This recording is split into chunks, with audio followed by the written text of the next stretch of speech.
Hello, this is Monzel Lewis. We live with Lewis Tipper V. This is a gentleman I just met not too long ago. Well, I'm Monzel. I'm finna start a podcast, and most of my information is going to be talking about change. How people could be in one position in life and revolutionize their life and make major changes. And I'm going to share information throughout my podcast that will make that instrumental and helpful to other people to be able to make that change. Because there was one time in my life I was in, I would say, a 30-year rut. I got in the habit of living a certain way, and I was that way for over 30 years. And nobody couldn't reach me because couldn't nobody tell me what to do until I opened up to these concepts, and they changed my life.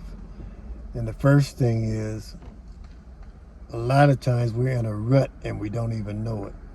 And we're going to look at how people find the awareness to open up their life and make those changes. How do you change behaviors and attitudes to become a more productive and happy and successful person in your life? And this is a good man right here. I met him. He's a very young man, but he's a good man. And I recognized that the first time I met him. This is Lewis. He's a good friend of mine. My name is Monzel Lewis. So we connected on that from the top.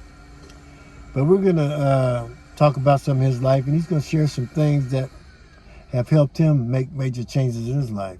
It hasn't always been good, and he's not complete, but these are things that we all have to look at in life to help us become better human beings than we are today. So we're going to take time and ask him a few questions. So I remember you told me you was born on the east side of Washington? Yeah, Eastern Washington in Brewster, a little town outside of Chelan, Washington. Yeah. Oh, well, I know Lake Chelan. Yeah, right outside. They got Lake a little Chelan. gambling there. Yeah. And that's pretty close to Cle Elum. Yeah, it's about an hour away from Cle Elum. Yeah, I had a friend. We had a cabin. We used to go fishing up in there. Oh yeah, I lived up there around there for a while. That's a nice area. Oh yeah. So what was your life like when you were young? How many siblings? I was the first child up until I would say about 10, till I was 10 years old. And I was living with my grandma, and my little brother was born, and he was around for a very short time. And what happened? He actually moved in with my mom, and I stayed with my grandma. Okay. So I wasn't really around him as much as I'd like to be. But he didn't leave, but he was living in a different... Yeah, he was just in a different area. Okay. He's okay and everything. Yeah. And I got a little older. My mom had 2 more kids. They got taken by CPS, but wow. Yeah, I'm the oldest of 4. 4 kids. Yeah. And I heard somewhere that you were a twin? Yeah, I had a twin sister when I was 11. She passed away. Some God. Stuff happened. But yeah, she was my twin. Her name was Jada. You don't feel comfortable talking about that? Oh no, it's okay. It's okay. Were you guys close? I heard twins are pretty close to their siblings. We had a connection that you really wouldn't believe until you actually have that connection. It's like something people say, but you don't understand it until you actually have it yourself, you know? Kind of like you almost have to live it. Yeah, exactly. So you can't really know. Like a piece of me was gone. You might could feel, a little bit, but you don't really know. Exactly, okay. Exactly. I understand that. So, what happened to your sister, your twin sister? She got kidnapped when we was real young, and she went missing for a couple months. And kidnapped? Yeah, she walked. Illegal kidnapped? Yeah. She was walking home. Oh from my school, God! And she went missing for a couple, almost a month. And when she came back, she had been molested and a whole bunch of shit. Now, this wasn't a family member, was it? It was my twin sister. No, I'm saying. Oh no, the perpetrator. No, he was not. He was. The violent sexual perpetrator. No, wasn't a family. No, we didn't. I just want to get that clear. Yeah, no. Yeah. So she lived 11 years. 11 years, yeah. And she passed.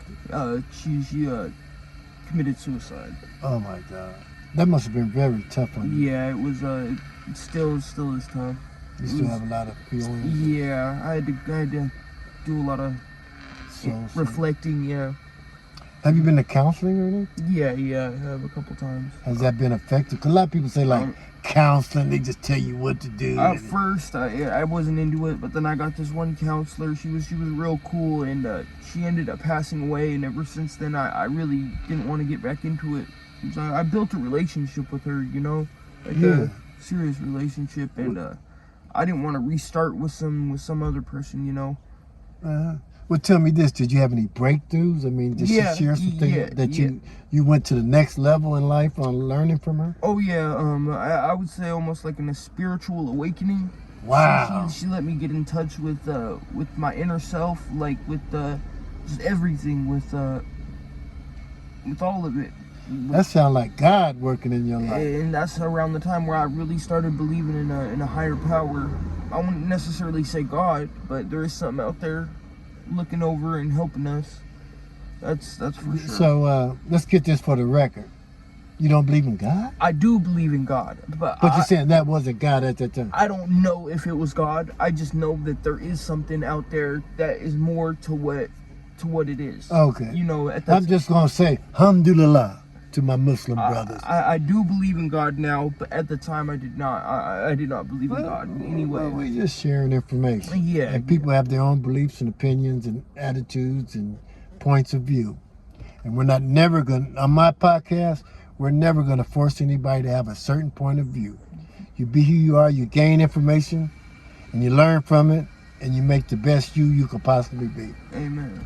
So, after your sister died, how was life after that? It was a real dark tunnel for a long time, for a couple of years. I ended up just, it was kind of like a blur. I ended up falling into some bad habits and some things that I'm not proud of, but it took me a while. Anything you could share with the people, give them an idea of what it was like? You didn't kill anybody, did you? No, of course not. I didn't kill nobody. You didn't shoot anybody, did you? No. I more or less hurt my loved ones. Did things that Close disappointed them. Yeah, my grandma. You didn't beat nobody down? You're not a gang member? No. You don't sag your pants? No.